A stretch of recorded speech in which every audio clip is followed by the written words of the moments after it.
ഇരുകാലിലും മന്തുള്ളവൻ വിരല് വീങ്ങിയവനെ മന്ദ എന്ന് വിളിക്കുക. കൈയില്ലാത്തവൻ വിരലില്ലാത്തവനെ കളിയാക്കുക. സ്വന്തം കണ്ണിലെ കോല് കാണാതെ ആരാൻ്റെ കണ്ണിലെ കരട് തിരയുക തുടങ്ങിയിട്ടുള്ള ഒരുപാട് കൗലുകൾ നമ്മൾ കേട്ടിട്ടുണ്ട്. ഈ പഴഞ്ചൊല്ലുകളെ അന്വർത്ഥമാക്കുന്ന രീതിയിൽ അവനവൻ്റെ കുറ്റം കാണാതെ അതിനേക്കാൾ ലഘുവായ മറ്റുള്ളവരുടെ കുറ്റം പെരുപ്പിച്ച് കാണിക്കുന്ന പരദൂഷണം പറച്ചിൽ സാധാരണ ആളുകളുടെ ഇടയിൽ കാണാറുള്ളതാണ്. നിലവാരം കുറഞ്ഞ ആളുകളാണ് അത്തരത്തിലുള്ള പരദൂഷണങ്ങൾ പറയുക. ഇവിടെ പ്രപഞ്ചസൃഷ്ടാവായ ദൈവം ഇറക്കിയതാണ് എന്ന് പറയുന്ന ഖുർആനിലെ വെളിപാടുകളിലൂടെ നമ്മൾ കടന്നു പോകുമ്പോൾ അതിനേക്കാൾ നിലവാരം കുറഞ്ഞ പരദൂഷണം പറച്ചിലുകൾ നമുക്ക് കാണാൻ കഴിയും. ഖുർആൻ ക്ലാസ്സിൽ നമ്മളിപ്പോൾ ചർച്ച ചെയ്തുകൊണ്ടിരിക്കുന്ന അൽ-ബഖറ സൂറത്തിൽ ക്രിസ്ത്യാനികളെയും ജൂതന്മാരെയും പേരെടുത്ത് പറഞ്ഞുകൊണ്ട് നടത്തുന്ന കുറ്റം പറച്ചിലുകളുടെ നിലവാരം ഈ രീതിയിൽ തരം താഴുന്ന ഒരു കാഴ്ചയിലേക്കാണ് അടുത്ത വാക്യങ്ങളിലൂടെ നമ്മൾ കടന്നു പോകുന്നത്. ഖുർആൻ ക്ലാസ്സിൻ്റെ അടുത്ത എപ്പിസോഡിലേക്ക് എല്ലാവർക്കും സ്വാഗതം. അൽ-ബഖറ എന്ന സൂറത്തിലെ 110 വാക്യങ്ങളാണ് നമ്മൾ പറഞ്ഞു നിർത്തിയത്. 111 വാക്യം മുതൽ ഞാൻ വായിക്കാം. യഹൂദികളോ ക്രിസ്ത്യാനികളോ ആയവരല്ലാതെ മറ്റാരും സ്വർഗത്തിൽ പ്രവേശിക്കുകയില്ല എന്ന് അവർ പറയുന്നു. അത് അവരുടെ വ്യാമോഹങ്ങൾ മാത്രമാണ്. പറയുക, നിങ്ങൾ സത്യവാദികളാണെങ്കിൽ നിങ്ങൾക്കുള്ള തെളിവ് ഹാജരാക്കുക. ഇവിടെ ക്രിസ്ത്യാനികളോടും ജൂതന്മാരോടും അവരാണ് ശരിയായ മതക്കാരെന്നും അവർക്കാണ് സ്വർഗം കിട്ടുക എന്നും അവർ അവകാശപ്പെടുന്നതിന് പ്രപഞ്ചസൃഷ്ടാവായ പടച്ചോൻ അവരോട് തെളിവ് ചോദിക്കുകയാണ്. ഈ ഒരു വാക്യത്തെ വ്യാഖ്യാനിച്ചുകൊണ്ട് നമ്മുടെ സുന്നി മുസ്ലിയാരായ കൂറ്റനാട് മുഹമ്മദ് മുസ്ലിയാർ എഴുതി വച്ചിരിക്കുന്ന ഒരു വാചകം ഞാൻ വായിക്കാം. തങ്ങൾക്ക് മാത്രമാണ് സ്വർഗമെന്ന് യഹൂദികളും തങ്ങൾക്ക് മാത്രമാണ് എന്ന് ക്രിസ്ത്യാനികളും വാദിച്ചിരുന്നു. എന്നാൽ അതിന് വല്ല തെളിവുകളും കൊണ്ടുവരുവാനുണ്ടെങ്കിൽ അതിനവരെ ആഹ്വാനം ചെയ്യുകയാണ് ഇവിടെ. തെളിവില്ലാത്ത വാദം അസ്വീകാര്യമാണെന്ന് അത് നമ്മെ പഠിപ്പിക്കുന്നു. ഇത് സുന്നി മുസ്ലിയാർ എഴുതി വെച്ചതാണ്. തെളിവില്ലാത്ത വാദങ്ങളെല്ലാം അസ്വീകാര്യമാണ് എന്ന് ഖുർആനിലെ ഈ ഒരു വാക്യം ഉദ്ധരിച്ചുകൊണ്ട് മുസ്ലിയാർ ഉത്ബോധനം നടത്തുന്നതാണ് നമ്മൾ കണ്ടത്. ഇത് ഖുർആനെ സംബന്ധിച്ചിടത്തോളം ഈ തെളിവ് ചോദിക്കൽ ഒരു നല്ല കോമഡിയാണ്. അതിൻ്റെ കോമഡി നമ്മൾ ഈ ക്ലാസ് തന്നെ കുറച്ചങ്ങോട്ട് മുന്നോട്ട് പോകുമ്പോൾ അടുത്തൊരു വാക്യത്തിൽ കാണാം. മക്കയിലെ ഖുറൈശികളും അവിടെ ഉണ്ടായിരുന്ന ജൂതന്മാരും മുഹമ്മദിനോട് മിനിമം ആവശ്യമായിട്ടുള്ള തെളിവ് തരൂ. എന്തിന്? മുഹമ്മദിൻ്റെ വായിലൂടെ ഈ പറയുന്ന കാര്യങ്ങളൊക്കെ അള്ളാഹു എന്ന ദൈവത്തിൻ്റെ വെളിപാടാണ് എന്നതിനും മുഹമ്മദ് അള്ളാഹു എന്ന ദൈവത്തിൻ്റെ പ്രവാചകനാണ് എന്നതിനും മുഹമ്മദ് തന്നെ പൂർവീകരുടെ കഥകളിലൂടെ പറഞ്ഞ് പഠിപ്പിക്കുന്ന തരത്തിലുള്ള എന്തെങ്കിലും ഒരു തെളിവ് തരൂ എന്ന് അവരാവശ്യപ്പെട്ടപ്പോൾ അതിന് മുഹമ്മദും മുഹമ്മദിൻ്റെ അള്ളാഹുവും കൊടുക്കുന്ന ബബ്ബബ്ബ മറുപടികൾ ഈ ഖുർആനിൽ കാണാം.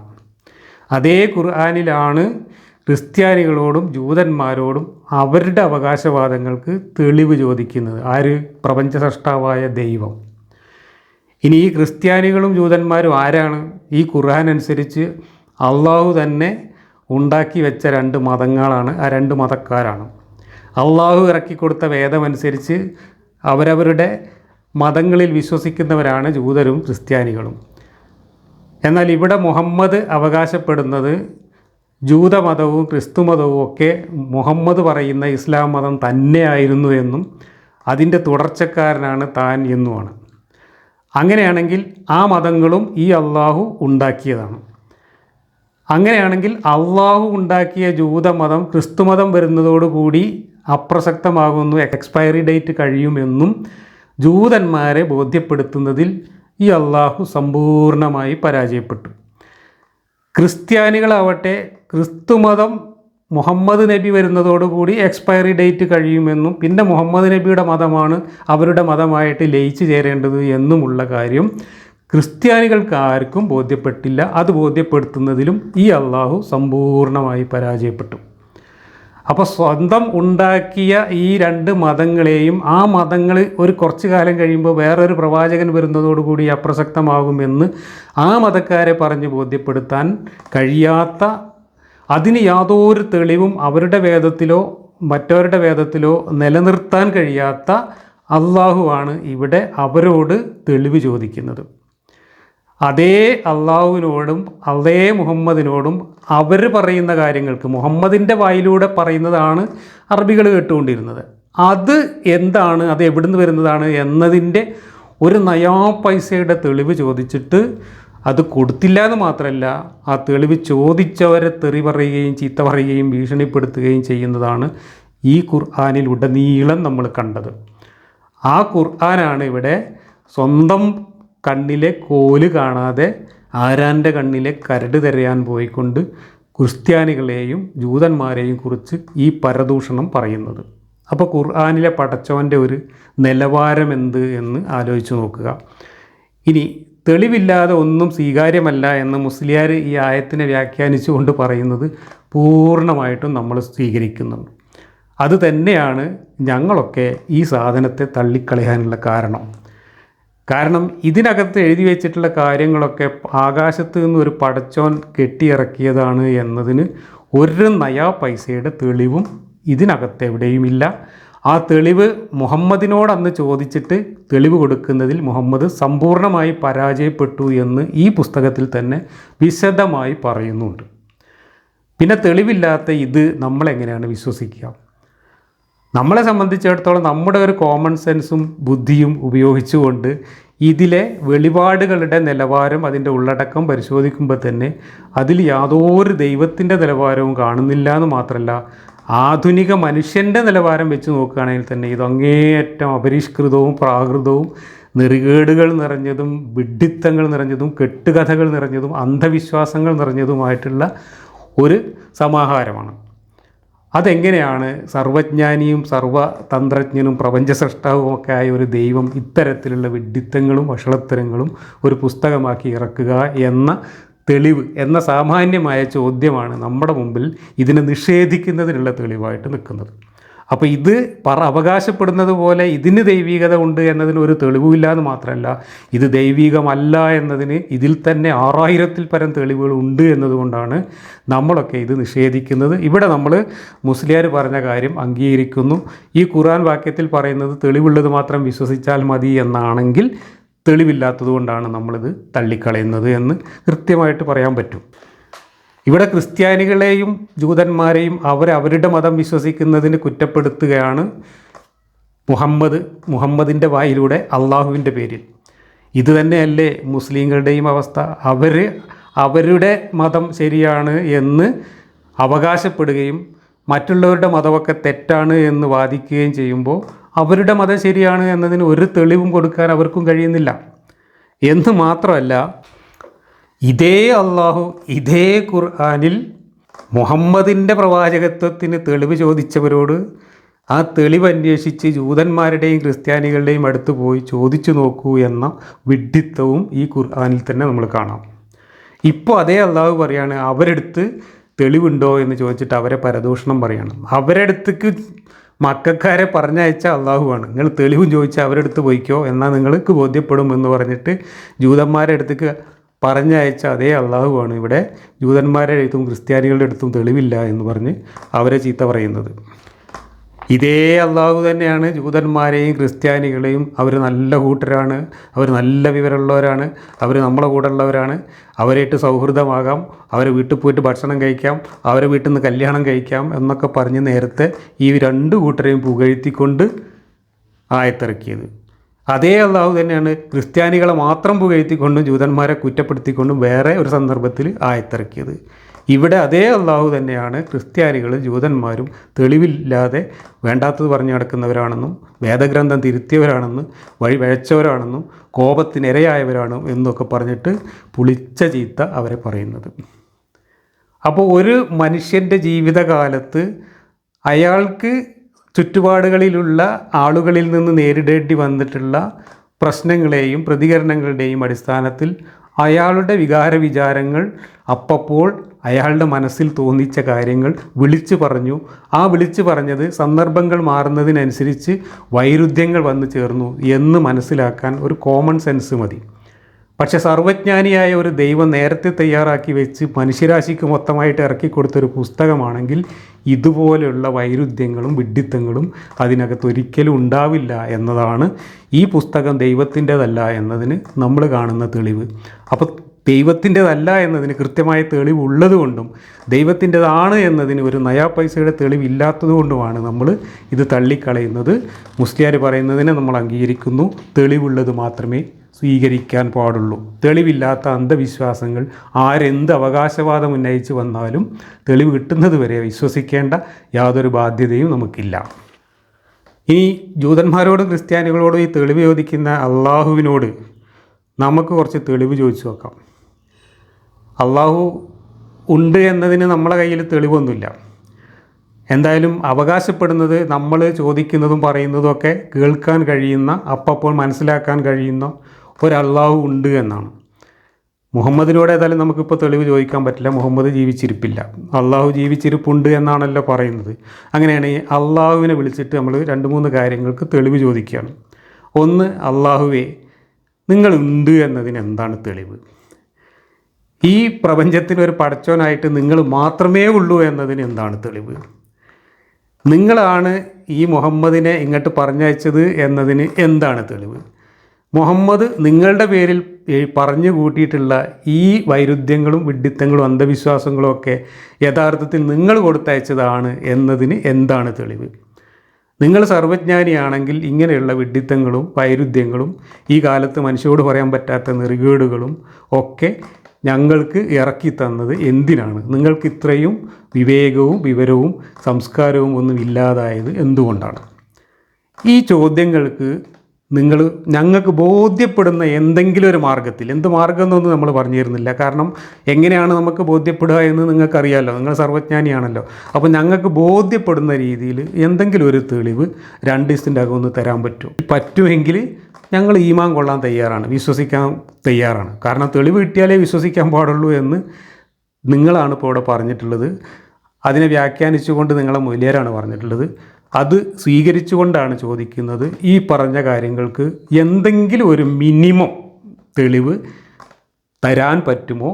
അത് താങ്കൾ തന്നെയാണ് തരുന്നത് എന്ന് ഞങ്ങൾക്ക് ബോധ്യപ്പെടുന്ന തരത്തിൽ, അതിന് ഏത് രീതി അവലംബിച്ചാലും കുഴപ്പമില്ല, ഒന്ന് തരാൻ പറ്റും. തരികയാണെങ്കിൽ വിശ്വസിക്കാൻ ഞങ്ങൾക്ക് യാതൊരു ബുദ്ധിമുട്ടുമില്ല. ഇതാണ് എനിക്ക് ഈ ഒരു വാക്യത്തെക്കുറിച്ച് പറയാനുള്ളത്. ഇനി അടുത്ത വാക്യം 112. അങ്ങനെയല്ല, ആരെങ്കിലും സൽക്കർമ്മം ചെയ്യുന്നവനായി തൻ്റെ വജ്ഹിനെ, അതായത് മുഖത്തെ അല്ലെങ്കിൽ ശരീരത്തെ അള്ളാഹുവിന് കീഴ്പ്പെടുത്തിയാൽ അവന് തൻ്റെ പ്രതിഫലം അവൻ്റെ രക്ഷിതാവിങ്കലുണ്ട്. അവർക്ക് ഒന്നും ഭയപ്പെടുവാനില്ല, അവർ വ്യസനിക്കുന്നവരുമല്ല. ഇവിടെ വളരെയധികം അവ്യക്തതയുണ്ട്. ഇവിടെ നേരത്തെ ഈ അധ്യായത്തിൻ്റെ തുടക്കത്തിൽ ഒരു ക്ലാസ്സിൽ നമ്മൾ കാണിച്ചു തന്ന മുഹമ്മദിന് പറ്റിയ അമളി എന്ന് പറഞ്ഞുകൊണ്ട് പരിചയപ്പെടുത്തിയ ആ വാക്യമുണ്ടല്ലോ, ജൂതനാവട്ടെ ക്രിസ്ത്യാനിയാവട്ടെ അള്ളാഹുവിൽ വിശ്വസിച്ചാൽ, അന്ത്യദിനത്തിൽ വിശ്വസിച്ചാൽ മോക്ഷമുണ്ട്, ഭയപ്പെടേണ്ടതില്ല. അതേ ആശയം തന്നെയാണ് ഇതിനകത്തും വരുന്നത്. ഇവിടെ എന്താ പറയുന്നത്? തൻ്റെ മുഖത്തെ അള്ളാഹുവിന് കീഴ്പ്പെടുത്തിയാൽ അതിൻ്റെ പ്രതിഫലം അള്ളാഹുവിൽ നിന്ന് കിട്ടും, അവൻ ഭയപ്പെടേണ്ടതില്ല. അപ്പോൾ ഇവിടെ ഒറ്റ ഉപാധിയെ പറയുന്നുള്ളൂ, വജ്ഹിനെ അള്ളാഹുവിന് കീഴ്പ്പെടുത്തുക. അള്ളാഹു എന്ന് പറയുന്നത് ദൈവം എന്നതിൻ്റെ ഒരു അറബി വാക്കാണ് എന്നാണ് ഇവർ പറയുന്നത്. അങ്ങനെയാണെങ്കിൽ ദൈവത്തിന് തൻ്റെ മുഖം കീഴ്പ്പെടുത്തുക എന്നൊരവസ്ഥയിൽ ആർക്കും മോക്ഷം കിട്ടും? ദൈവത്തിന് മുഖം കീഴ്പ്പെടുത്തുക എന്ന് പറഞ്ഞാൽ മുഹമ്മദ് നബിയിലും ഖുർആനിലും ഇസ്ലാമിലും വിശ്വസിക്കുക എന്നൊന്നും അർത്ഥം വരുന്നില്ലല്ലോ. അവിടെ ദൈവത്തിൽ വിശ്വസിച്ചാൽ മതി. അപ്പോൾ ജൂതർ ദൈവത്തിൽ മുഖം അർപ്പിച്ചവരല്ലേ, ക്രിസ്ത്യാനികൾ ദൈവത്തിൽ മുഖം അർപ്പിച്ചവരല്ലേ, ഇവിടുത്തെ ഹിന്ദുക്കൾ ദൈവത്തിന് മുഖം അർപ്പിച്ചവരല്ലേ, ഇവരെല്ലാവരും ദൈവത്തിന് അർപ്പിച്ചവരാണ്. അപ്പോൾ അവർക്കൊക്കെ മോക്ഷം കിട്ടുമെന്നാണ് ഇവിടെ പറയുന്നതെങ്കിൽ വീണ്ടും അത് ഖുർആനിൽ പറഞ്ഞ മറ്റെല്ലാ വാക്യങ്ങൾക്കും വിരുദ്ധമായിട്ട് ഇവിടെ നിലനിൽക്കണം.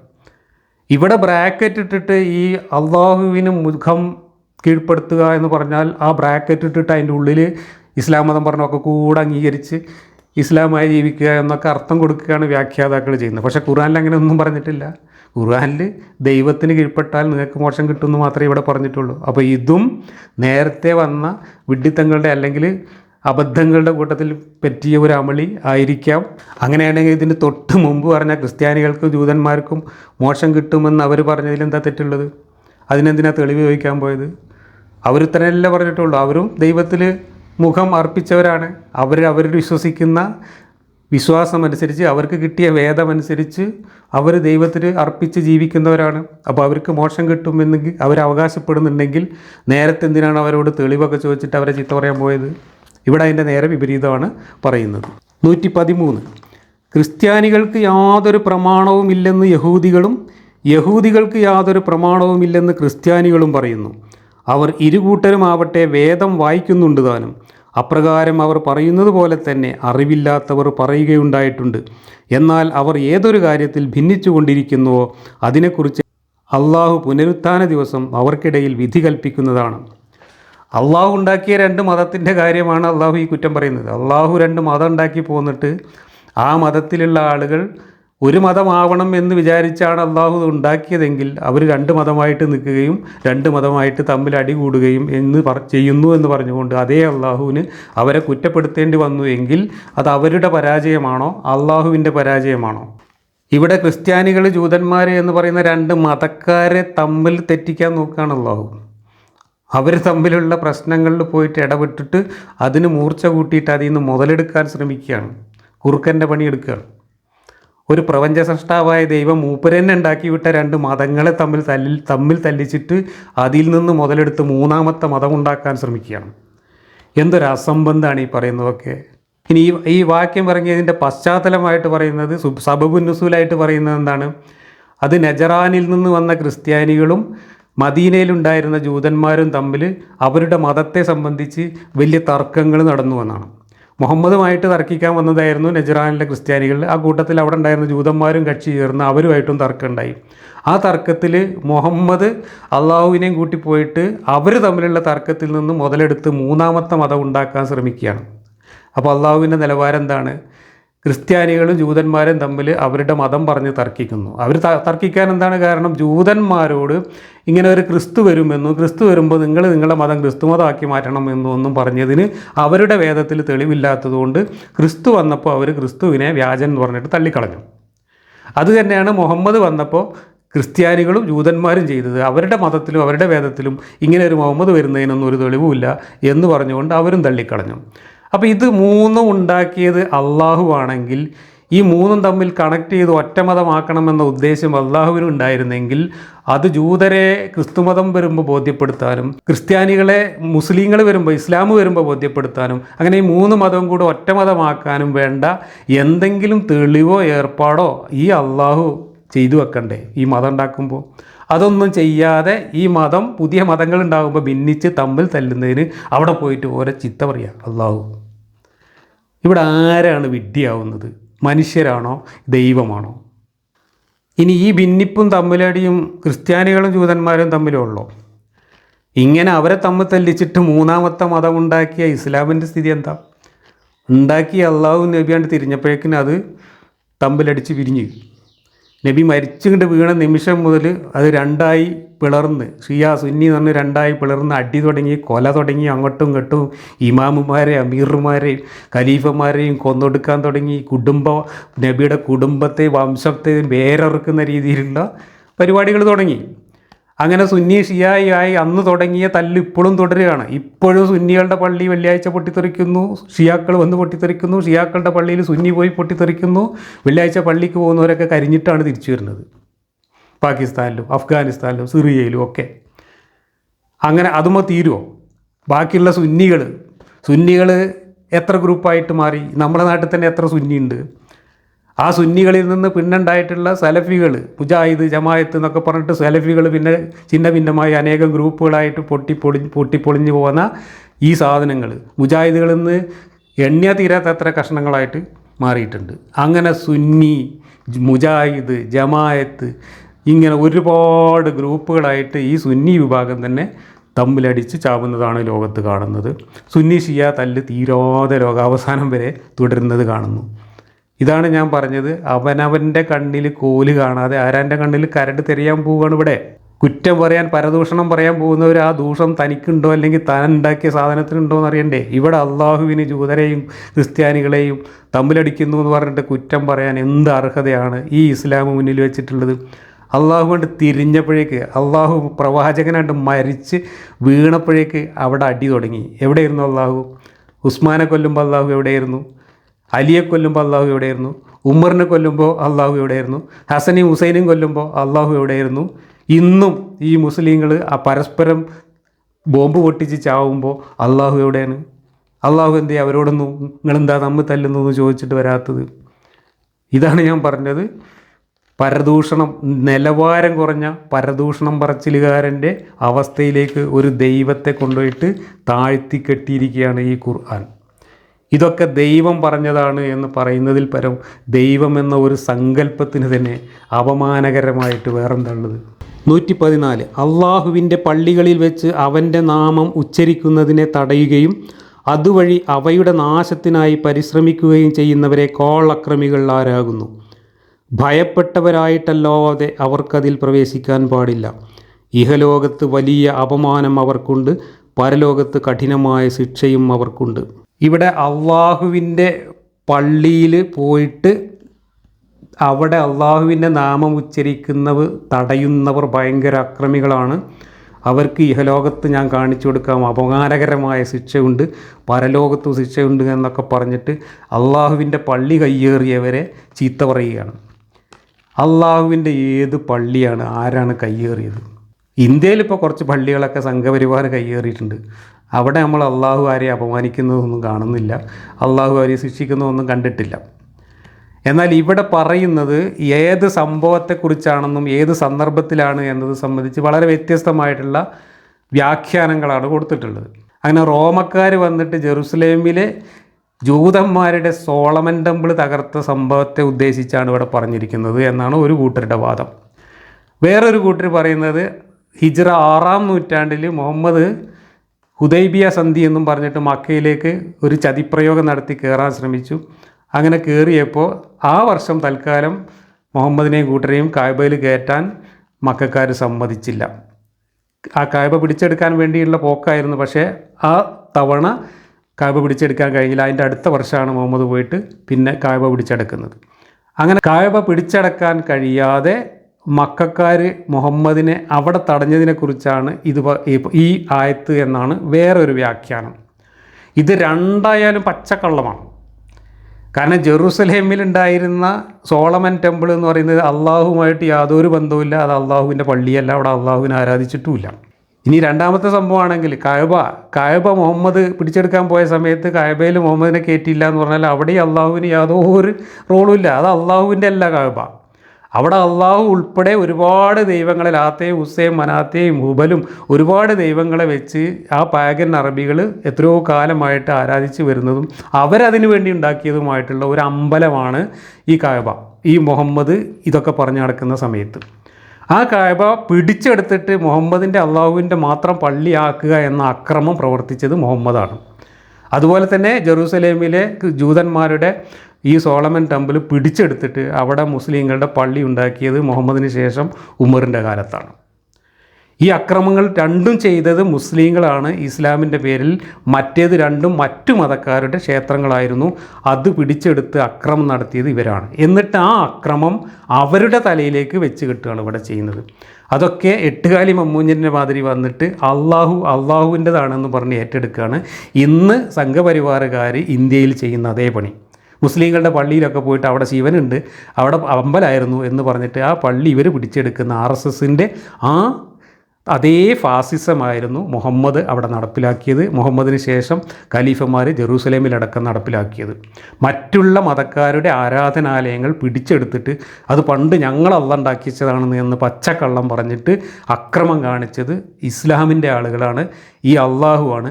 അതിനൊക്കെ കൂട്ടുനിന്ന ഒരു കള്ളദൈവമാണ് അള്ളാഹു. ആ അള്ളാഹുവാണ് ഇവിടെ അള്ളാഹുവും കൂട്ടരും ചെയ്ത കുറ്റം മറ്റുള്ളവരുടെ പേരിൽ ആരോപിച്ചുകൊണ്ട് പരദൂഷണം പറയുന്നത്. ഇതിനകത്ത് ഇഹലോകത്ത് നിങ്ങൾക്ക് അപമാനകരമായ ശിക്ഷ ഉണ്ട് എന്ന് പറയുന്ന ഒരു ഭീഷണി കൂടെ വെക്കുന്നുണ്ട്. ഇത് പറയുന്ന സമയത്ത് മുഹമ്മദ് മക്കക്കാരെ ആക്രമിച്ച് കീഴ്പ്പെടുത്തുമെന്ന തീരുമാനമെടുത്തിരുന്നു. അതിൻ്റെ ഭീഷണിയാണ്, അത് മനസ്സിൽ വെച്ചുകൊണ്ട് നടത്തിയ ഭീഷണിയാണ് എന്ന് കൃത്യമായിട്ട് നമുക്ക് ഊഹിക്കാൻ പറ്റും. 115 കിഴക്കും പടിഞ്ഞാറും അള്ളാഹുവിനുള്ളതാകുന്നു. മശ്രിഖും മഗ്രിബും, ഉദയസ്ഥാനവും അസ്തമയസ്ഥാനവും എന്നും അർത്ഥമുണ്ട്. അള്ളാഹുവിനുള്ളതാണ്. അതിനാൽ നിങ്ങൾ എങ്ങോട്ട് തിരിഞ്ഞാലും അവിടെ അള്ളാഹുവിൻ്റെ സാന്നിധ്യമുണ്ട്. നിശ്ചയമായും അള്ളാഹു വിശാലനും സർവജ്ഞനുമാകുന്നു. ഇത് മറ്റൊരു കോമഡിയാണ്. ഇതിറങ്ങിയ സന്ദർഭം, ഈ സന്ദർഭം നമ്മളെ മുഫസ്സിറുകൾ, നമ്മളെ മലയാള മുഫസ്സിറുകളൊന്നും പറയുന്നില്ല കേട്ടോ. അവർ ഇതിനെക്കുറിച്ച് നോണയാണ് പറയുന്നത്. അവർ പറയുന്ന നോണ എന്താ വെച്ചാൽ, മുഹമ്മദ് കിബില മാറ്റിയല്ലോ, ജെറുസലേമിലേക്ക് തിരിഞ്ഞാണ് മുഹമ്മദ് ആദ്യം നിസ്കരിച്ചിരുന്നത്. ജൂതന്മാരെ കിട്ടുമെന്ന പ്രതീക്ഷയിലാണ് ആ തരികിട തുടങ്ങിയത്. പക്ഷേ ജൂതന്മാരെ കിട്ടൂല എന്ന് ഉറപ്പായപ്പോൾ എന്നാൽ പിന്നെ ജൂതന്മാരെ ജെറുസലേമും തൗഹീദൊന്നും വേണ്ട, നമുക്ക് നമ്മളെ കാബൻ്റെ സിർക്ക് മതി എന്ന് പറഞ്ഞിട്ട് സിർക്കും കാബയിലേക്ക് കരിങ്കല്ലുമൊക്കെ തിരിഞ്ഞിട്ട് പിന്നെ നിസ്കാരം മാറ്റി, നിസ്കാരത്തിൻ്റെ ദിശ മാറ്റി, കിബില.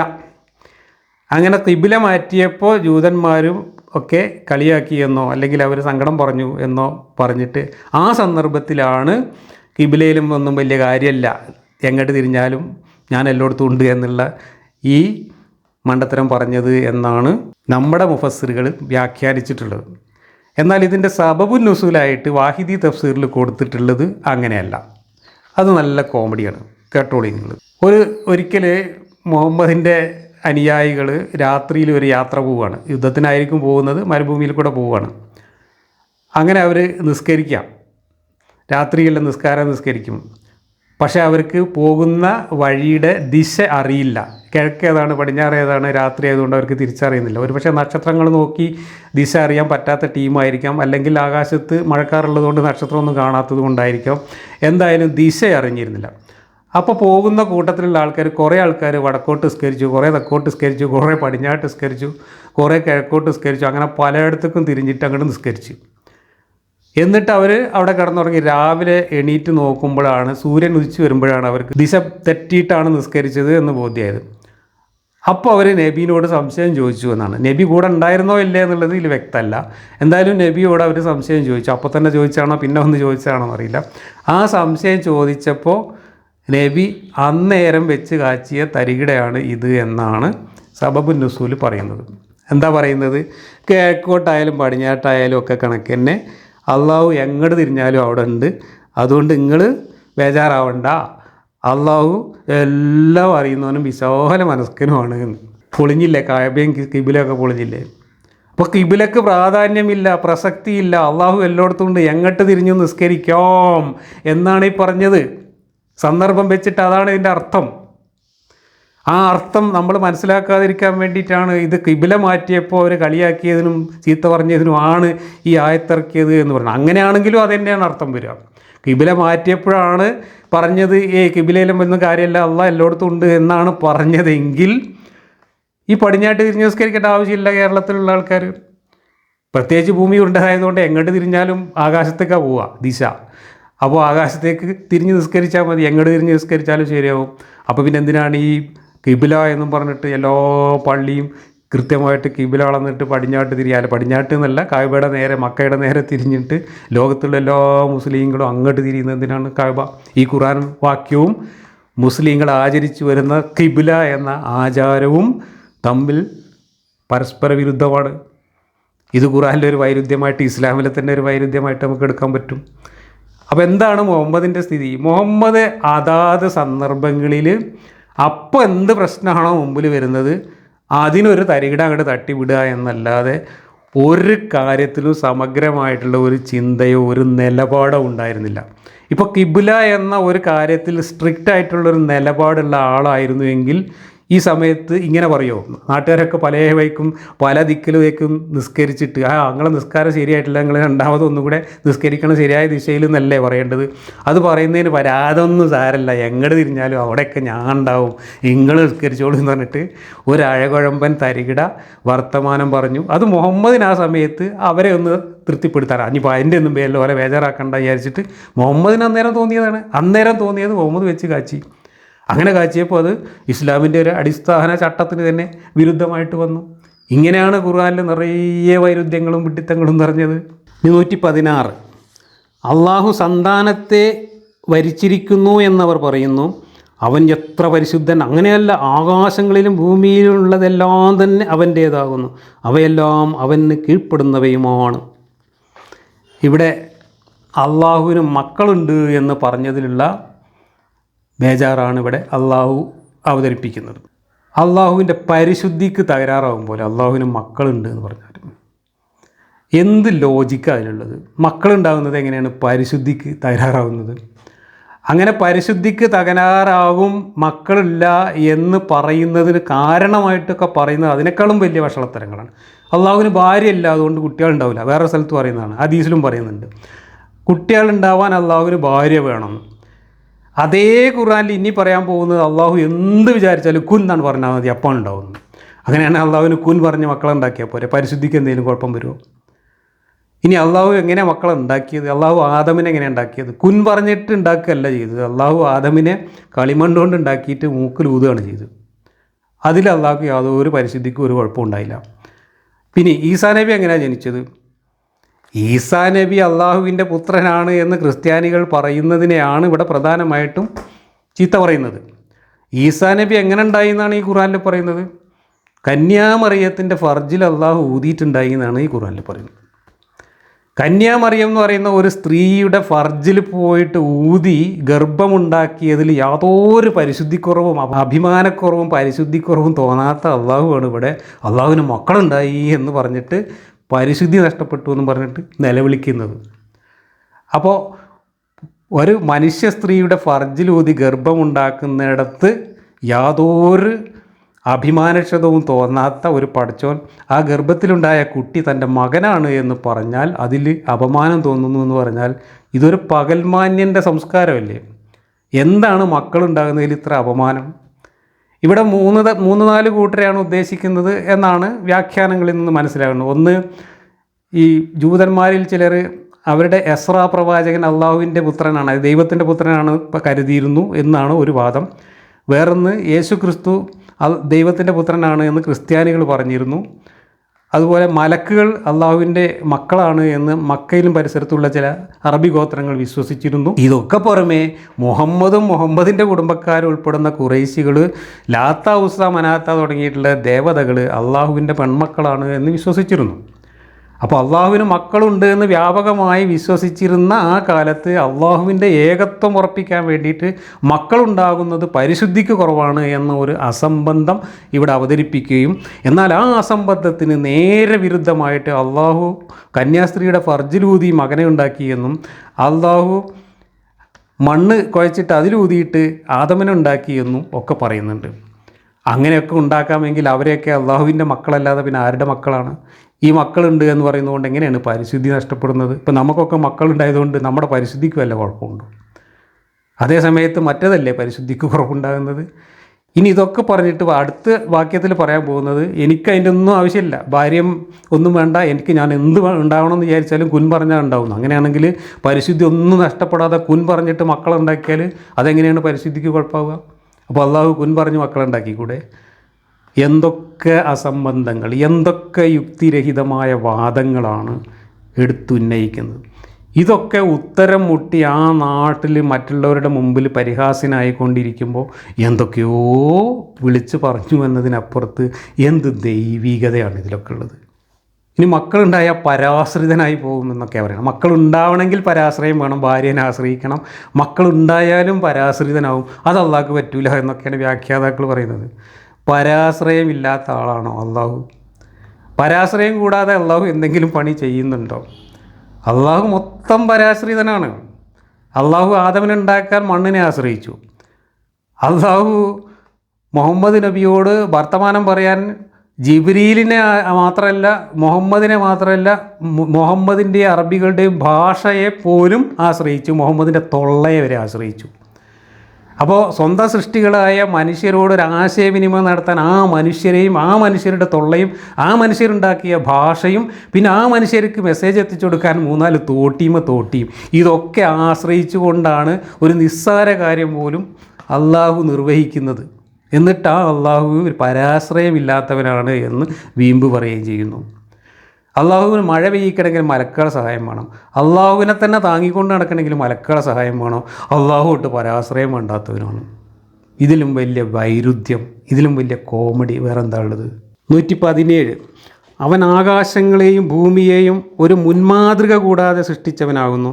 വല്ല കാര്യവും നിശ്ചയിച്ചു കഴിഞ്ഞാൽ അതിനോട് ഉണ്ടാവുക എന്ന് മാത്രം അവൻ പറയുന്നു, ഉടനെ അതുണ്ടാകും.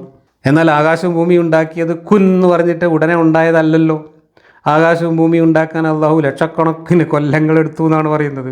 കുൻ പറഞ്ഞാൽ ഒരു സാധനം ഉണ്ടാക്കാൻ മാത്രം കഴിവുള്ള ഒരാൾ പിന്നെ അത്രയും സമയം എന്തിനാ വേസ്റ്റ് ചെയ്തത്? 6 ദിവസം കൊണ്ടുണ്ടാക്കി എന്ന് പറയുന്നത്. പക്ഷേ ഒരു ദിവസത്തിന് നമ്മുടെ 50,000 കൊല്ലത്തെ നീളമുണ്ട് എന്ന് ഒരു സ്ഥലത്തും 1000 കൊല്ലത്തെ നീളമുണ്ട് എന്ന് വേറൊരു സ്ഥലത്തും പറയുന്നുണ്ട്. ഇനി അതിൽ ഏറ്റവും കുറഞ്ഞത് എടുത്താൽ തന്നെ 1000 എടുത്താൽ തന്നെ 6000 കൊല്ലം കൊണ്ടാണ് അള്ളാഹു ആകാശവും ഭൂമി ഉണ്ടാക്കിയത്. അപ്പോൾ കുൻ എന്ന് പറഞ്ഞാൽ ആകാശം ഭൂമി കൊണ്ട് ടപ്പ് എന്നാണ് ഉണ്ടാക്കാൻ കഴിവുള്ള പഠിച്ചോൻ എന്തിനാണ് ഈ 6000 കൊല്ലം കഷ്ടപ്പെട്ട് പണിയെടുത്തത്? എന്നിട്ട് പിന്നെ 7-ാം ദിവസം വിശ്രമിച്ചത് ക്ഷീണം കൊണ്ടല്ല എന്ന് കഥച്ചുകൊണ്ട് പറയുന്നുണ്ട് ഖുർആനിൽ. കാരണം ജൂതന്മാരൊക്കെ വിശ്രമിച്ചത് ക്ഷീണം കൊണ്ടാണ് എന്ന മട്ടിലാണ് അവരെ വേദത്തിൽ പറയുന്നത്. അപ്പോൾ അവരെ കളിയാക്കാൻ വേണ്ടിയിട്ട് ഞാൻ വിശ്രമിച്ചത് ക്ഷീണം കൊണ്ടൊന്നല്ല കേട്ടോ എന്ന് പറഞ്ഞിട്ട് കിതക്കുന്ന കോമഡിയും ഈ ഖുർആനിൽ കാണാം. കുൻ പറഞ്ഞാൽ ഇതൊക്കെ ഉണ്ടാക്കാൻ പറ്റുന്ന ആൾ പിന്നെ ഈ കുൻ പറയാൻ എന്തിനാണ് 6000 കൊല്ലം എടുത്തത്, അല്ലെങ്കിൽ ഈ 3 ലക്ഷം കൊല്ലം എടുത്തത്? എനിക്കത് മനസ്സിലാവുന്നില്ല. പറയുന്നത് മുഴുവൻ വൈരുദ്ധ്യങ്ങളാണ്, മുഴുവൻ വിഡ്ഢിത്തങ്ങളാണ്. അതുകൊണ്ടാണ് പറഞ്ഞത് ഇതൊക്കെ യാതൊരു വിവേകവും വെളിവില്ലാത്ത ഏതോ മനുഷ്യൻ പുലമ്പിയ വിഡ്ഢിത്തങ്ങൾ മാത്രമാണ്. ഇതൊന്നും ദൈവത്തിൻ്റെ പെരടിയിൽ വെച്ച് ഇട്ടിട്ട് പാവം ദൈവത്തിനെ അവഹേളിക്കാൻ പോകരുത് എന്നാണ് നമ്മളൊക്കെ വിചാരിക്കുന്നത്. അതുകൊണ്ട് എങ്ങാനും ദൈവം ജീവിച്ചിരിപ്പുണ്ടെങ്കിൽ ദൈവത്തിൻ്റെ മാനം കാക്കാൻ വേണ്ടി പണിയെടുക്കുന്ന നമുക്കായിരിക്കും ദൈവത്തിൻ്റെ എന്തെങ്കിലും സമ്മാനം ഉണ്ടെങ്കിൽ കിട്ടുക എന്നാണ് ഞാൻ വിചാരിക്കുന്നത്. 118 അള്ളാഹു ഞങ്ങളോട് നേരിട്ട് സംസാരിക്കുകയോ ഞങ്ങൾക്ക് എന്തെങ്കിലും ദൃഷ്ടാന്തം വന്നെത്തുകയോ ചെയ്യാത്തത് എന്ത് എന്ന് അറിവില്ലാത്തവർ ചോദിക്കുന്നു. അപ്രകാരം അവർക്ക് മുമ്പുള്ളവരും അവരെപ്പോലെ തന്നെ ചോദിച്ചിട്ടുണ്ട്. അവരുടെ ഹൃദയങ്ങൾ പരസ്പരം യോജിച്ചിരിക്കുന്നു. ദൃഢമായി വിശ്വസിക്കുന്ന ജനതയ്ക്ക് നിശ്ചയമായും നാം പല ദൃഷ്ടാന്തങ്ങളും വ്യക്തമാക്കി കൊടുത്തിട്ടുണ്ട്. നേരത്തെ ജൂതന്മാരോടും ക്രിസ്ത്യാനികളോടും അവരുടെ അവകാശവാദങ്ങൾക്ക് തെളിവ് ചോദിച്ച ആളാണ് ഈ പറയുന്നത്. എന്താ പറയുന്നത്?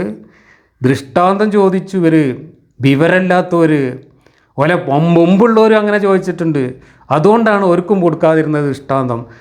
അന്ധമായി വിശ്വസിക്കുന്നവർക്ക്, തനി അന്ധവിശ്വാസികൾക്ക് ഇഷ്ടംപോലെ ദൃഷ്ടാന്തമുണ്ട്. ഈ പറയുന്നത് മുഴുവൻ വൈരുദ്ധ്യമാണ്. അന്ധവിശ്വാസികൾക്ക് എന്തിനാ ദൃഷ്ടാന്തം?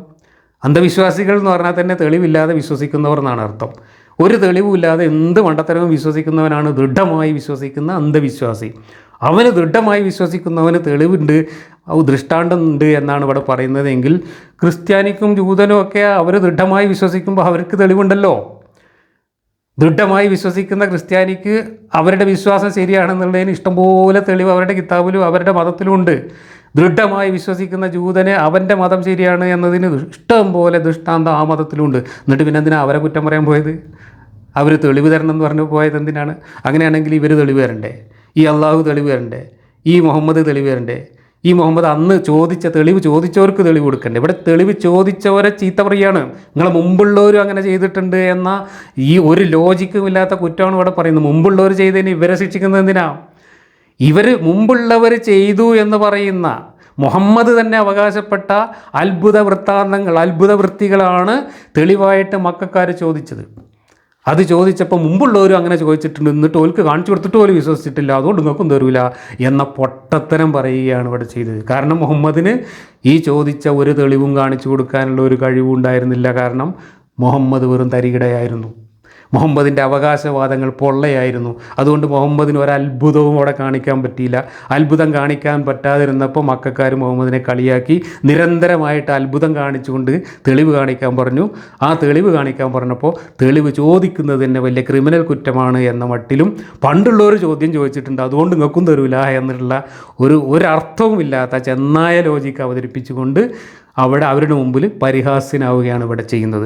അപ്പോൾ തെളിവ് ചോദിച്ചുകൊണ്ട് ജൂതന്മാരെയും ക്രിസ്ത്യാനികളെയും മേക്കിട്ട് കയറാൻ പോയ അതേ അള്ളാഹുവിനോട് മക്കക്കാരും ജൂതന്മാരും തെളിവ് ചോദിച്ചപ്പോൾ ആ തെളിവ് കൊടുക്കാതിരുന്നതിന് പറയുന്ന കാരണമാണ് ദൃഢമായി വിശ്വസിക്കുന്ന അന്ധവിശ്വാസികൾക്ക് ഇഷ്ടം പോലെ ദൃഷ്ടാന്തമുണ്ട്. അന്ധവിശ്വാസികൾക്ക് എന്തിനാണ് കൂട്ടരെ ദൃഷ്ടാന്തം? ഒരു ദൃഷ്ടാന്തവും തെളിവില്ലാതെ എന്ത് പൊട്ടത്തരവും ചങ്ക് തൊടാതെ വിഴുങ്ങുന്നവരുടെ പേരാണ് അന്ധവിശ്വാസി, ദൃഢവിശ്വാസി എന്ന് പറയുന്നത്. നമ്മൾ നേരത്തെ മൊയ്ലിയാരും നേരത്തെ ഖുർആനിലും പറഞ്ഞതുപോലെ തെളിവ് കിട്ടിയാൽ മാത്രം സ്വീകരിക്കുന്നവരാണ്. അതുകൊണ്ടാണ് നമ്മൾ ഈ പൊട്ടത്തരങ്ങളൊക്കെ തെളിവാണ് എന്നതുകൊണ്ട്, ഇതൊന്നും പടച്ചോൻ പറഞ്ഞതല്ല എന്നതിന് കൃത്യമായ തെളിവാണ് എന്നതുകൊണ്ടും ഇത് പടച്ചോൻ്റെ ആണ് എന്നതിന് ഒരു നയാ പൈസയുടെ തെളിവ് ഈ പുസ്തകത്തിൽ എവിടെയും ഇല്ല എന്നതുകൊണ്ടാണ് നമ്മൾ ഇതിനെ തള്ളിക്കളയുന്നത്.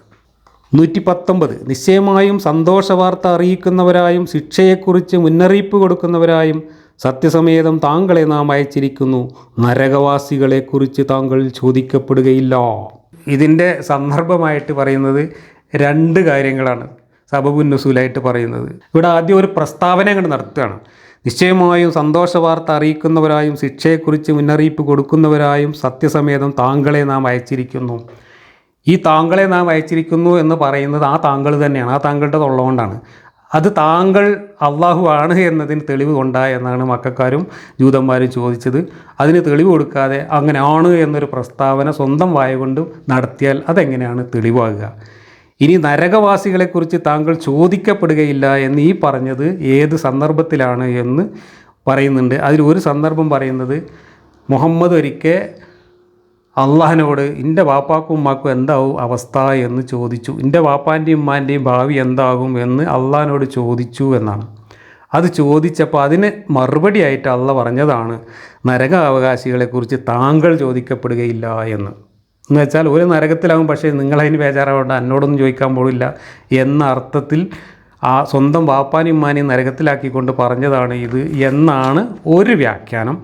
വേറൊരു വ്യാഖ്യാനം അള്ളാഹു ജൂതന്മാരെ ഒന്ന് ഉപദ്രവിച്ച് തന്നാൽ അവർ വിശ്വസിച്ചോളും എന്ന ഒരു പ്രതീക്ഷ മുഹമ്മദ് അള്ളാഹുവിൻ്റെ മുമ്പിൽ വെച്ചു.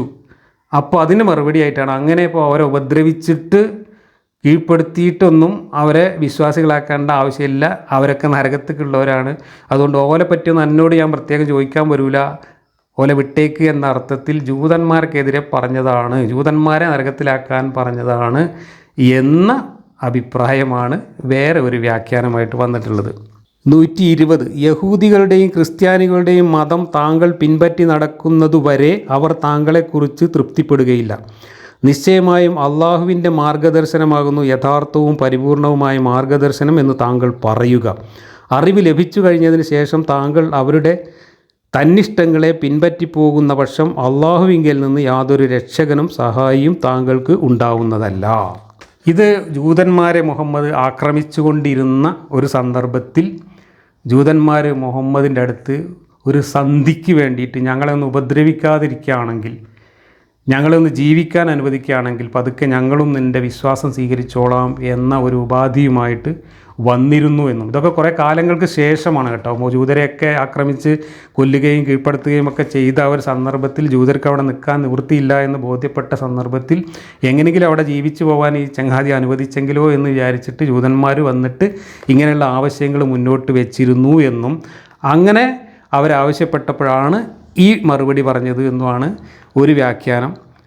മറ്റൊരു വ്യാഖ്യാനം ഈ നേരത്തെ പറഞ്ഞ കിബില മാറ്റം ഉണ്ടല്ലോ, ജൂതന്മാരുടെ കിബിലയിൽ നിന്ന് മക്കയിലെ സിർക്കിൻ്റെ കിബിലയിലേക്ക് മുഹമ്മദ് തൻ്റെ നിസ്കാര ദിശ മാറ്റിയ സമയത്ത് ജൂതന്മാരിൽ ചിലർ മുഹമ്മദിനോട് പറഞ്ഞു, അത് മാറ്റാതിരിക്കുകയാണെങ്കിൽ ഞങ്ങളെ കിബിലയ്ക്ക് തന്നെ തുടരുമായിരുന്നെങ്കിൽ ഞങ്ങൾക്കും കൂടെ നിൻ്റെ കൂടെ കൂടായിരുന്നല്ലോ എന്ന് അവരെ പറഞ്ഞു എന്നും, അത് പറഞ്ഞപ്പോഴാണ് അവർക്ക് മറുപടിയായിട്ടാണ് ഇത് പറഞ്ഞത് എന്നൊക്കെയാണ് 1-2 തരത്തിലുള്ള ഇതിൻ്റെ വ്യാഖ്യാനങ്ങൾ എന്ന് പറഞ്ഞാൽ സബബുൻ നുസൂലായിട്ട് വാഹിദി തഫ്സീറിലൊക്കെ കൊടുത്തിട്ടുള്ളത് അങ്ങനെയാണ്. എന്താ, യഹൂദികളുടെയും ക്രിസ്ത്യാനികളുടെയും മതം താങ്കൾ പിന്തുടരുന്നത് വരെ അവർ താങ്കളെക്കുറിച്ച് തൃപ്തിപ്പെടുകയില്ല. നിശ്ചയമായും അള്ളാഹുവിൻ്റെ മാർഗദർശനമാകുന്നു യഥാർത്ഥവും പരിപൂർണവുമായ മാർഗദർശനം എന്ന് താങ്കൾ പറയുക. അറിവ് ലഭിച്ചു കഴിഞ്ഞതിന് ശേഷം താങ്കൾ അവരുടെ അനിഷ്ടങ്ങളെ പിൻപറ്റിപ്പോകുന്ന പക്ഷം അള്ളാഹുവിങ്കിൽ നിന്ന് യാതൊരു രക്ഷയും സഹായവും താങ്കൾക്കുണ്ടാകുന്നതല്ല. ഇവിടെ യഹൂദികളും ക്രിസ്ത്യാനികളും ഒക്കെ അങ്ങനെയുള്ള ഒരു ആവശ്യമായിട്ട് മുന്നോട്ട് വന്നപ്പോൾ മുഹമ്മദിന് ചെറിയൊരു മാനസിക ചാഞ്ചാട്ടമുണ്ടായി. അങ്ങനെ അവരും കൂടെ വരികയാണെങ്കിൽ നല്ലതല്ലേ എന്നും അവരോട് കുറച്ച് വിട്ടുവീഴ്ച ചെയ്തുകൂടെ എന്നൊക്കെ മുഹമ്മദ് ആലോചിച്ചു. പക്ഷേ മുഹമ്മദിനെ ആലോചിച്ചപ്പോൾ മനസ്സിലായി അതൊന്നും നടക്കാൻ പോകുന്ന കാര്യമല്ല, ഇവന്മാരെയൊക്കെ വെച്ചുകൊണ്ട് സംഗതി മുന്നോട്ട് പോകേണ്ട കഴിയില്ല എന്ന് മനസ്സിലായപ്പോൾ അള്ളാഹുവിൻ്റെ പേരിൽ മുഹമ്മദിൻ്റെ മനസ്സിലുള്ള ആ ഒരു ചാഞ്ചാട്ടത്തിന് തന്നെ ഒരു മറുമരുന്ന് ഇറക്കുന്നതാണ്. ഇത് പല സന്ദർഭങ്ങളിലും അങ്ങനെ ഉണ്ടായിട്ടുണ്ട്. മുഹമ്മദ് സ്വന്തം മനസ്സിലെ ചാഞ്ചാട്ടത്തിന് മുഹമ്മദ് തന്നെ പരിഹാരം ഉണ്ടാക്കിയിട്ട് മുഹമ്മദിൻ്റെ അന്തിമ തീരുമാനം വെളിപാടായിട്ട് അവതരിപ്പിക്കുന്ന ഒരു കളി പലയിടത്തും ഖുർആനിൽ കാണാം. അതേ കളിയാണ് ഇവിടെയും കളിക്കുന്നത്. ജൂതന്മാരുമായിട്ടും ക്രിസ്ത്യാനികളുമായിട്ടും അങ്ങനെ ഒരു ട്രൂസിനൊന്നും പോകണ്ട എന്ന് മുഹമ്മദിൻ്റെ മനസ്സ് മുഹമ്മദിനോട് മന്ത്രിക്കുന്നതാണ് ഈ വെളിപാടിൽ നമ്മൾ കാണുന്നത്. 121 നാം ആർക്ക് വേദം നൽകുകയും എന്നിട്ട് അത് മുറപ്രകാരം ഓതുകയും ചെയ്യുന്നുവോ അവർ അതിൽ വിശ്വസിക്കുന്നു. ആരെങ്കിലും അതിനെ നിഷേധിച്ചു കളഞ്ഞാൽ അവർ തന്നെയാണ് നഷ്ടപ്പെടുന്നവർ. ഇവിടെ അതിൽ വിശ്വസിക്കുന്നു എന്നതിന് ബ്രാക്കറ്റിൽ ഖുർആനിൽ എന്ന് കൊടുത്തിട്ടുണ്ട്. എന്നാൽ ഈ വാക്യത്തിൽ ഖുർആൻ പറയുന്നില്ല വേദം നൽകപ്പെട്ടവർ അതിൽ വിശ്വസിക്കുന്നു, അത് ഓതുന്നു എന്ന് പറഞ്ഞാൽ ജൂതന്മാർക്ക് വേദം നൽകിയിട്ടുണ്ട്, ജൂതന്മാർ അവരെ വേദത്തിൽ വിശ്വസിക്കുന്നു. ക്രിസ്ത്യാനിക്ക് വേദം നൽകിയിട്ടുണ്ട്, അവരുടെ വേദത്തിൽ വിശ്വസിക്കുന്നു, അവരുടെ വേദത്തിൽ വിശ്വസിക്കുന്നു, അത് ഓതുന്നു. ആരെങ്കിലും അതിനെ നിഷേധിച്ചാൽ അവർ തന്നെയാണ് നഷ്ടപ്പെട്ടവർ എന്ന് പറഞ്ഞാൽ അവർക്ക് അവരുടെ വേദം മതി എന്നതിന് അർത്ഥം വരുള്ളൂ. അവിടെ കൊണ്ടേ ഖുർആൻ തിരികെ ചേർത്തിട്ട് ക്രിസ്തുമതത്തെയും ജൂതമതത്തെയും അല്ല, ഇവിടെ ഇസ്ലാമിനെ മാത്രമാണ് ശരിവെക്കുന്നത് എന്ന് വരുത്തി തീർത്തിരിക്കുകയാണ് വ്യാഖ്യാതാക്കൾ. ഇതൊക്കെ ഖുർആനിലെ അവ്യക്തതകൾക്കും വൈരുദ്ധ്യങ്ങൾക്കും തെളിവായിട്ട് ചൂണ്ടിക്കാണിക്കാം. ഇതിൻ്റെ സബബുൻ നുസൂലായിട്ട് പറയുന്നത്, ഇത് പണ്ട് മക്കയിലായിരുന്ന സമയത്ത് കുറച്ച് ആൾക്കാരെ മുഹമ്മദ് എത്യോപ്യയിലേക്ക് അയച്ചിരുന്നു. എത്യോപ്യയിലുള്ള ഒരു ക്രിസ്ത്യൻ ഭരണാധികാരിയുടെ അടുത്തേക്ക് അയച്ചിരുന്നു. ആ ക്രിസ്ത്യൻ ഭരണാധികാരി മുഹമ്മദിനോട് വളരെ അനുതാപപൂർവ്വം പെരുമാറുകയും മുഹമ്മദ് പറഞ്ഞയച്ച ആളുകൾക്ക് അവിടെ അഭയം കൊടുക്കുകയും അവിടുന്ന് ഒരു പ്രതിനിധി സംഘത്തെ 40 പേരടങ്ങുന്ന ഒരു പ്രതിനിധി സംഘത്തെ ക്രിസ്ത്യാനികളെ മുഹമ്മദിൻ്റെ അടുത്തേക്ക് സംഭാഷണത്തിന് അയക്കുകയും സമ്മാനം കൊടുത്തയക്കുകയും അങ്ങനെ ഒരു നല്ല ബന്ധം ഈ ക്രിസ്ത്യാനികളും മുഹമ്മദും തമ്മിൽ ഉണ്ടാവുകയൊക്കെ ചെയ്തു. ആ സന്ദർഭത്തിൽ ക്രിസ്ത്യാനികളെ പുകഴ്ത്തിക്കൊണ്ട് കുറേ ആയത്തുകൾ മുഹമ്മദ് ഇറക്കി. ആ കൂട്ടത്തിൽപ്പെട്ടതാണ് ഇത് എന്നാണ് സബബുൻ നുസൂലിൽ എഴുതി വച്ചിട്ടുള്ളത്. നാം ആർക്ക് വേദം നൽകുകയും എന്നിട്ട് അത് മുറപ്രകാരം ഓതുകയും ചെയ്യുന്നുവോ അവരതിൽ വിശ്വസിക്കുന്നു. ആരെങ്കിലും അതിനെ നിഷേധിച്ചു കളഞ്ഞാൽ അവർ തന്നെയാണ് നഷ്ടപ്പെട്ടവർ. അപ്പോൾ ക്രിസ്ത്യാനികൾക്ക് കിട്ടിയ വേദത്തിൽ ക്രിസ്ത്യാനികൾ വിശ്വസിക്കുകയും അവരത് ഓതുകയും ചെയ്യുന്നുണ്ട്. അതിനെ നിഷേധിച്ചവർക്ക് മാത്രമേ നഷ്ടം ഉണ്ടാവുള്ളൂ എന്നാണ് ഇവിടെ പറയുന്നത്. ക്രിസ്ത്യാനിക്ക് ക്രിസ്ത്യാനിയുടെ വേദം മതി, അതിനെ നിഷേധിച്ചാലാണ് അവർക്കാണ് നഷ്ടം എന്നാണ് ഇവിടെ പറയുന്നത്. ഏതനുസരിച്ച് ഇത് അബസീനിയയിൽ നിന്ന് വന്ന ക്രിസ്ത്യാനികളെ ഉദ്ദേശിച്ച് പറഞ്ഞതാണ് എന്ന ഈ സബബുൻ നുസൂൽ ശരിയാണെങ്കിൽ ഇവിടെ ക്രിസ്ത്യാനികൾ ക്രിസ്തുമതം വിശ്വസിച്ചാൽ മതി എന്നാണ് ഇതിൻ്റെ അർത്ഥം വരിക. അവിടെ ഖുർആൻ കൊണ്ട് തിരികെ ചേർത്തിരിക്കുകയാണ്. ആ ആശയം വരാതിരിക്കാനും തെറ്റിദ്ധരിപ്പിക്കാനും വേണ്ടിയിട്ട് വ്യാഖ്യാതാക്കൾ ചെയ്തിരിക്കുന്നത്. എന്തൊരു കള്ളത്തരാ ചെയ്തിരിക്കുന്നത് നോക്കൂ. ആ കള്ളത്തരം ചെയ്തില്ലെങ്കിൽ ഖുർആൻ വൈരുദ്ധ്യമായി, അല്ലെങ്കിലും വൈരുദ്ധ്യം അവിടെ കിടക്കുകയാണ്.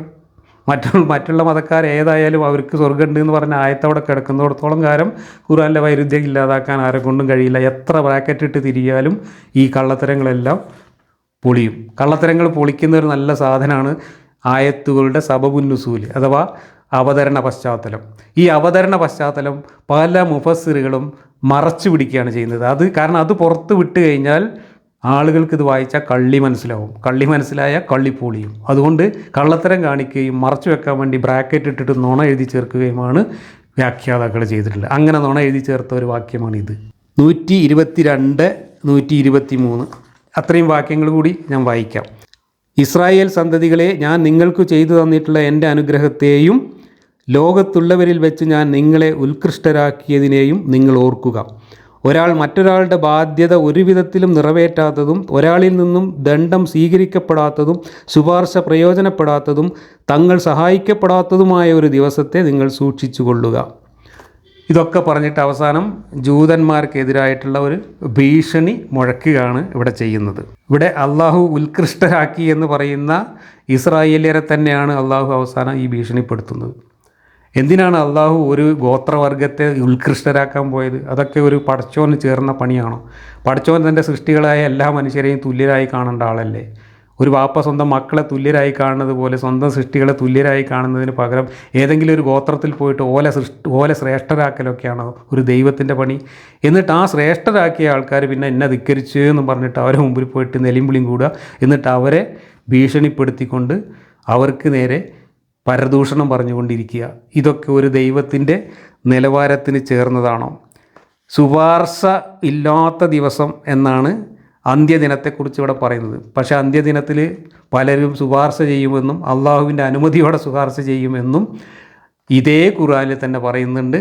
ഹദീസിലും മറ്റും ഒരുപാട് ആൾക്കാർക്ക് അള്ളാഹുവിൻ്റെ അടുത്ത് ശുപാർശ ചെയ്യാൻ കഴിയുമെന്ന്, മുഹമ്മദ് നബി അടക്കം പലർക്കും ശുപാർശ ചെയ്യാൻ കഴിയുമെന്ന് പറയുന്ന വൈരുദ്ധ്യങ്ങൾ വേറെയുണ്ട്. അപ്പോൾ ശുപാർശ ഇല്ലാത്ത ഒരു ദിനമല്ല അന്ത്യദിനം, ശുപാർശ നടക്കുന്ന ഒരു അഴിമതിക്കാരൻ്റെ ദിനം തന്നെയാണ് അന്ത്യദിനം എന്നും ഇതേ ഖുർആനിലും ഹദീസിലും പറയുന്നുണ്ട്. ഇങ്ങനെ സർവത്ര വൈരുദ്ധ്യങ്ങൾ കൊണ്ടും വിഡ്ഢിത്തങ്ങൾ കൊണ്ടും അസംബന്ധങ്ങൾ കൊണ്ടും നിറഞ്ഞ ഈ ഒരു പുസ്തകം ദൈവം ആകാശത്ത് നിന്നിറക്കിയ വേദഗ്രന്ഥമാണ് എന്ന് പറയുന്നത് തന്നെയാണ് ഏറ്റവും വലിയ ദൈവനിന്ദ. ഇത്രയും വലിയ ദൈവനിന്ദ നൂറ്റാണ്ടുകളായിട്ട് ഈ കോടിക്കണക്കിന് മനുഷ്യർ തുടർന്നിട്ടും ഒരു പ്രതിഷേധ സ്വരവുമായിട്ട് ദൈവം പ്രത്യക്ഷപ്പെട്ടിട്ടില്ല എന്നത് തന്നെയാണ്, ഒരു ദൈവം ജീവിച്ചിരിപ്പില്ല എന്നതിന് ഏറ്റവും വലിയ തെളിവായിട്ട് ഞാൻ കാണുന്നത്. തെളിവുണ്ടെങ്കിലേ നമ്മൾ സ്വീകരിക്കൂ, തെളിവുണ്ടെങ്കിൽ സ്വീകരിച്ചാൽ മതി എന്ന് ഖുർആനിൽ തന്നെ നമ്മൾ വായിച്ചു. അതിനെ വ്യാഖ്യാനിച്ചുകൊണ്ട് ഈ കൂറ്റനാട് മുസ്ലിയാരും പറഞ്ഞത് തെളിവുണ്ടെങ്കിൽ മാത്രമേ സ്വീകാര്യമാവൂ എന്നാണ്. അതിനെ നമ്മളും സ്വീകരിക്കുന്നു. ഇനി അടുത്ത വാക്യം മുതൽ ഇബ്രാഹീമിൻ്റെ കഥ പറഞ്ഞു പോവുകയാണ്, പരത്തി പറയാൻ പോവുകയാണ്. ഇബ്രാഹീമിൻ്റെ കഥയിലൂടെ അടുത്ത ക്ലാസ്സിൽ നമുക്ക് അടുത്ത വാക്യം മുതൽ ചർച്ച തുടരാം. ഇബ്രാഹീമിൻ്റെ കഥ മനസ്സിലാക്കാൻ ആഗ്രഹിക്കുന്ന ആളുകൾ ഉൽപ്പത്തി പുസ്തകം പൂർണ്ണമായിട്ടൊന്ന് വായിച്ചിട്ട് വരികയാണെങ്കിൽ ബൈബിളിലെ ഇബ്രാഹീമിൻ്റെ കഥയും ഖുർആനിലെ പൊട്ടും പൊടിയായിട്ട് മുഹമ്മദ് അവതരിപ്പിക്കുന്ന എബ്രഹാമിൻ്റെ കഥയും തമ്മിലുള്ള സാമ്യവും വ്യത്യാസങ്ങളും വൈരുദ്ധ്യങ്ങളും നമുക്ക് മനസ്സിലാക്കാൻ എളുപ്പമായിരിക്കും. അടുത്ത ക്ലാസ്സിൽ നമുക്ക് വീണ്ടും കാണാം.